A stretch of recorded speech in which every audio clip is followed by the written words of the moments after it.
नमस्कार आदिश्याम स्टूडियो रे आपण मानक अनेक अनेक स्वागत। आज मु आपण मानक पई नहीं आसी मटर पूरी। मटर सीजन रे मटर पूरी आपण माने बनेकी खाई छंती कि नहीं मते कमेंट सेक्शन में निश्चिंत जणातु। चलंतु मटर पूरी स्टार्ट करी नेबा। आपण मानक ये वीडियोटी भल लागितिला लाइक सब्सक्राइब आउ शेयर करंतु। प्रथमे मटर पूरी बनिया पई गोटे मसला प्रस्तुत करी।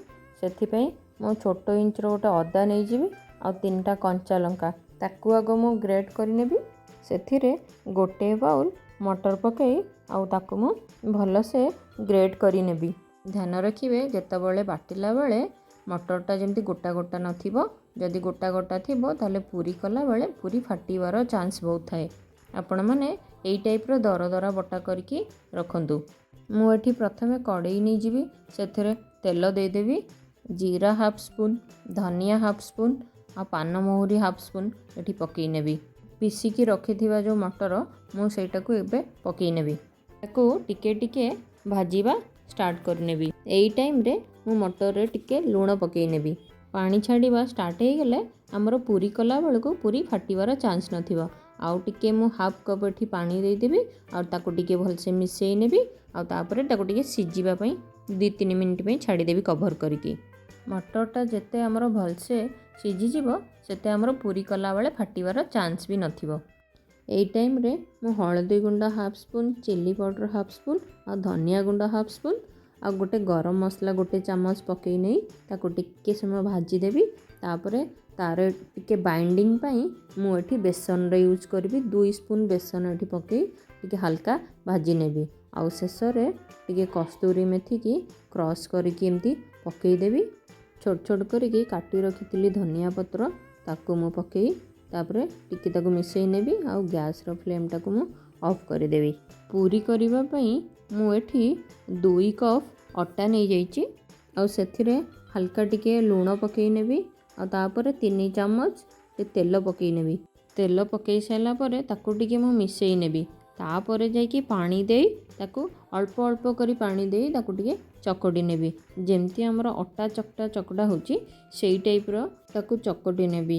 पूरा टाण बैटर करिविनी जेमती पूरा नरम रहिबो। देखंतु मोर एई टाइप रो नरम अछि अटा चकटाटा सेई टाइप रो ही कर देबी। लास्ट रे टिके तेल पकई ताकू कवर कर देबी। आ 15 मिनिट पर्यंत ताकू रेस्ट पई छाडी नेबी। ता भितरे मटर रो मसलाटा ठंडा हे जाइथिबो। एबे पूरी पई छोट छोट सब मो गुड़ा करी नेबी।